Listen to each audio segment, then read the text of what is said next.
just going to give it more test time on.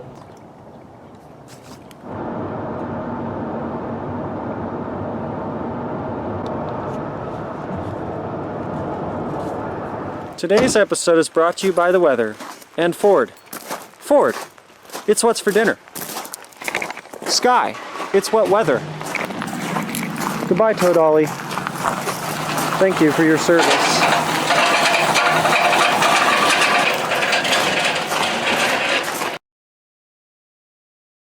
This is going to be a little bit of a ranter, so if you guys don't want to listen to me talk about my car, you probably don't want to watch this video. But basically, it's my birthday today, and my birthday is just a couple days after the past event that, well, basically was pretty notable in the car's history. So we're at the 1-year anniversary of the catastrophe, and hopefully this is the last time I bring up my car. If not, then you know that something's wrong, and if so, well, actually, God, I just confused myself. Let's just go with the no news is good news in the future. So if there's no news, you know things are good. So, if you've been watching my channel, then you know that I had experienced a catastrophic failure a couple years back, cracking my head, and I rebuilt the engine. Basically, well, just the top end. I replaced the head and head gasket and had a fairly successful rebuild. I drove the car around for about a year and a half or so, right about until December 17th of 2023, which is when this happened.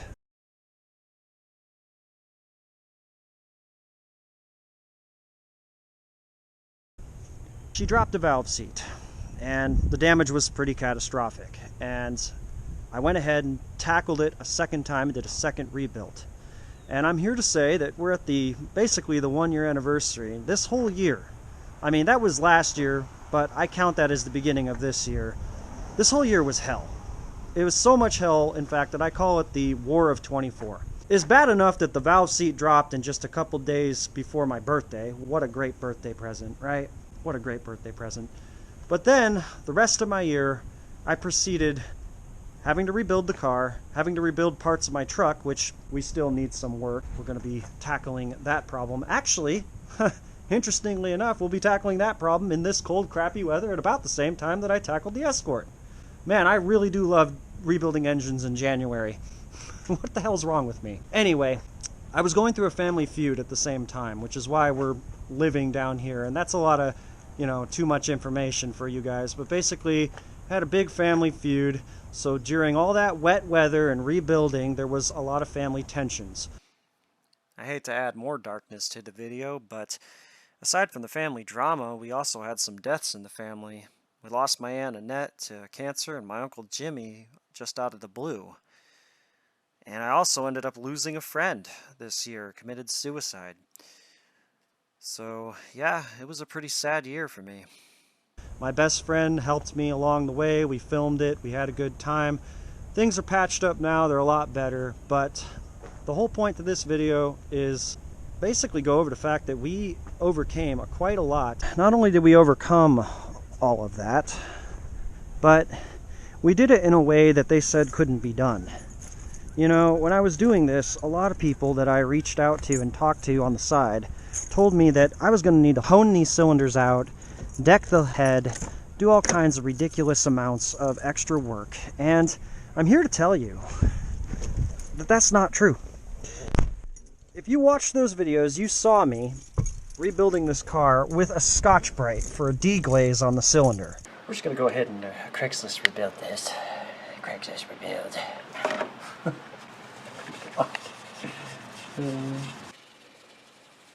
No specific reason on that. I don't know why I started with number 2. It just felt like the thing to do. Basically, I was just taking the oil down and barely roughing the cylinder up at all because most of the crosshatch was actually still there. And aside from one check engine light, which is relating to my evap system, it's a P1443 code, so the solenoid is not working, not doing its job. Aside from one check engine light, she still runs just fine. Now, I had heard a lot of people say that, yeah, she'd probably run, but she'd probably be a smoker. you know, burn oil upon startup, burn oil all the time, to be honest with you. And it is cold out, so you might see a tiny bit of exhaust, but she runs just fine. That's pretty much the whole reason I'm posting this video. We're at the 1-year anniversary of a catastrophic thing. 1 year later, despite a fairly backyard, you could say half-ass rebuild, you know, she runs pretty good. The idle's only just slightly rough because of that stupid evap code, that stupid evap problem. But other than that, man, she's a good little car.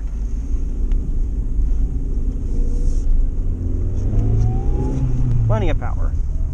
I also wanted to bring up that I actually did an oil change not too long ago, a couple months back, when the weather was warmer. And I cut open the crappy fram filter, which I said I was going to get rid of. I didn't get rid of it. Not until recently. I went ahead and cut that sucker open. Not a fleck of metal. And I do have some content. I actually did film all that. I just didn't feature it because lately I've been so busy and it's been so hard to pick and choose the content. I guess I've just been my own worst critic. Ford put this filter in a stupid place, sideways in the back, bound to get oil over everything. Really, every professional YouTube mechanic has to demonstrate doing an oil change. Which way do you guys prefer? Letting it drop on the ground or pulling it up through the top? I personally like to see what to do on its own, you know? I give the car a choice. Alright, but it's melting my crappy glove here. And there we go, oil everywhere, yep. For the back of my engine and components. Actually, I meant to do that, it helps prevent rust. About these is that they're dipped in this rubber coating, which really does help with grip. Other than that, you know, everybody's terrified of the orange filter of death, so we'll see how she did. You know, I can see right now that the filter seems to be intact. I don't see any, like, implosion or anything inside there, or any material that's worked its way through. So, you know, I think it did what oil filters do. Go ahead and do the thing, you know, the thing. That thing. And I know some geniuses out there are going to say that I really need to pre-fill my oil filter, but those geniuses probably forgot the fact, even though it just happened, that this was mounted on the side of the engine, like that. So we're not going to do that. I've never done it before, and I don't plan on doing it right now. Hey, I left that pretty loose. Must have been because I knew I was going to be working on it again someday, huh? Can't count how many people and friends I've heard take these cars to places like Wally World and Jiffy Lube, and they end up using the old zippy woo, and destroying their oil plug. Not the plug itself, but the threading on the pan. Question is, can we keep it from, you know, whoop, yep. Man, it's cutting that close. Yeah, it looks just fine. I figured it would. This claimed to be a 7-quart pan. I sure hope so. It's not really looking like that. It's looking more like a 4-quart pan. I see it in writing right there, 7 quarts. And this car's about 4.5 with the oil filter capacity. Pretty dark in color. It's the perfect color to feed to a Ford Ranger, though, that leaks oil and you don't really care about. We're going to pretend you guys are okay with that. 7 quarts, sure. Whatever, guys. That's 4 right there. And there's the half, not even. Some of that obviously spilled all over the frame of the car. Yeah, if you had even 6 quarts in this thing, you know, yeah, it'll fit it. But as soon as you move it, it'll be dumping all over your shop floor. Yeah, not really any metal in that. You know, maybe some extremely tiny flecks. But not really any swirl trail. I get worse swirl trails out of that thing's transmission fluid than I do here. Because Yamaha, built to last. Sure. That's all you want. That's it. It's great because the oil filter will lubricate the saw blade. So it's like a self-correcting problem here. It's great. Power tools, as you can imagine, this is going about as well as you can imagine. Sure. We're getting there. It's opening a soup can. Sure. Anyway, we're in. I'll go ahead and pull this crap out. And so far, other than fibers that are just part of the filter here, there is no metal chunks in any of that. Nope, not really bad. Take a screwdriver into there and maybe sweep one or two of these valleys here. Nah, just fuzz and sludge, no metal. So, fram filter held together. The inner core of the fram filter held together. None of the material broke free and it didn't clog. The engine did not produce any metal.